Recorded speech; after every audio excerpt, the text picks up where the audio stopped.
Bonjour par ici. Pour ce second portrait de Futile et agréable, j'ai eu le plaisir de rencontrer Aude. Aude a 40 ans, 4 enfants, et en 2017, elle choisit de faire un virage dans sa vie. Déjà sensibilisée à devenir une consommatrice avisée, elle se forme à la saponification à froid et crée les savons du Berry. Shampoing, savon, dentifrice, ça c'est pour toute la partie savonnerie. Lessive, shampoing pour les animaux, savon pour l'acné. Et il y a aussi toute une partie cosmétique, donc avec gommage pour le corps, pour le visage, huile nettoyante, sérum huileux. Donc ce qui fait que moi dans ma salle de bain aujourd'hui, il n'y a vraiment plus aucun produit qui ne soit pas à moi.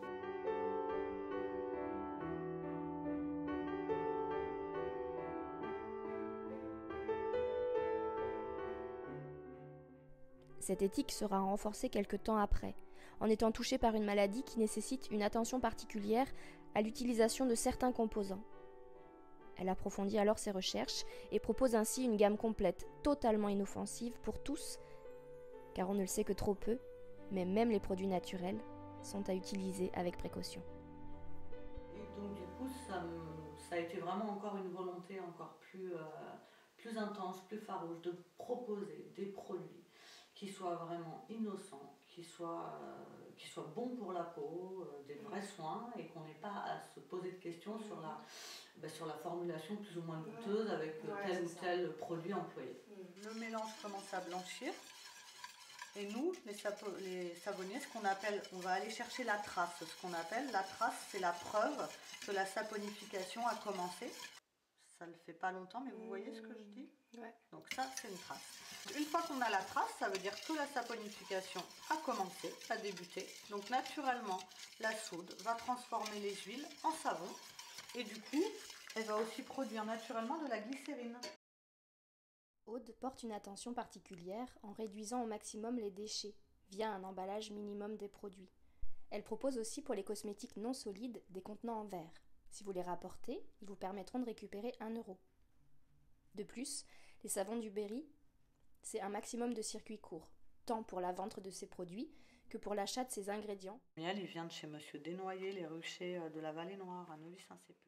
Si je suis utilisateur, je veux que dans toutes les utilisations de n'importe quel domaine, que ce soit ménager, corporel, même interne, j'imagine, je puisse avoir confiance en tous ces produits. Exactement. Et donc vous êtes parti de ça pour finalement en créer aussi une gamme qui sert aux autres finalement. Qui sert aux autres, tout à fait. Alors c'est une gamme qui s'adresse à tout le monde, mais en plus ma particularité, c'est qu'en fin de compte, quand on a eu un cancer hormonodépendant, que ce soit homme ou femme, il y a certaines hormones qu'on ne peut plus utiliser puisque ce cancer va s'en servir pour grandir, pour croître. Donc j'avais fait déjà mes formules avant d'être malade, et en fait on sait qu'il y a plein d'huiles essentielles qui sont ce qu'on appelle hormone-like, donc qui contiennent des hormones végétales. Et ces hormones, une fois que le corps les a assimilées, et ben c'est comme si vous preniez une hormone synthétique. Hein. Elle va avoir la même façon de vivre à l'intérieur de votre corps, donc il faut pas. Donc par contre, ces huiles essentielles, ça a été tout un travail en amont pour pouvoir proposer, ça a été vraiment, c'était même pas une volonté, c'était naturel de se dire attention. Là, du coup, c'est bien de proposer des produits naturels. Les huiles essentielles sont considérées comme des produits naturels, mais potentiellement dangereux si on a eu ce genre de pathologie. Et comment on fait? Alors, j'ai cherché, sauf qu'on nous propose 2-3 huiles essentielles comme la menthe poivrée ou le niaouli, on sait. C'est hormone-like, c'est oestrogène-like, donc je ne peux plus m'en servir. Seulement, il n'y avait pas de liste vraiment exhaustive. Donc, il a fallu que en fait, je fasse des recherches sur chaque huile essentielle au cas par cas pour savoir si elle était hormone-like, si elle était oestrogène-like, et à partir de là, en fin de compte, j'ai construit ma gamme de savons, de cosmétiques, de shampoings. Donc en fin de compte, si vous utilisez les savons du Berry, il n'y a aucune huile essentielle hormone-like dedans.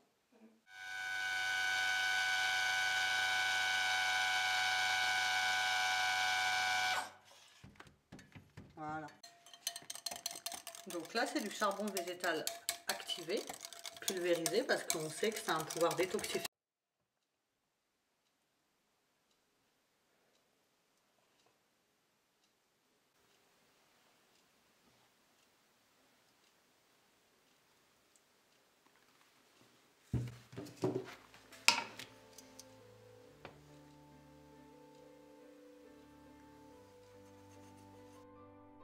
J'ai eu l'occasion d'essayer plusieurs produits de la gamme des savons du Berry.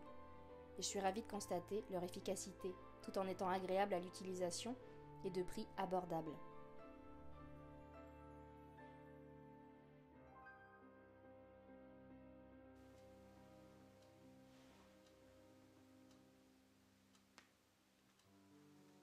Et on va en garder pour le dessus pour venir faire des dessins. Vous pouvez retrouver les points de vente partenaires sur le site www.lesavonsduberry.com.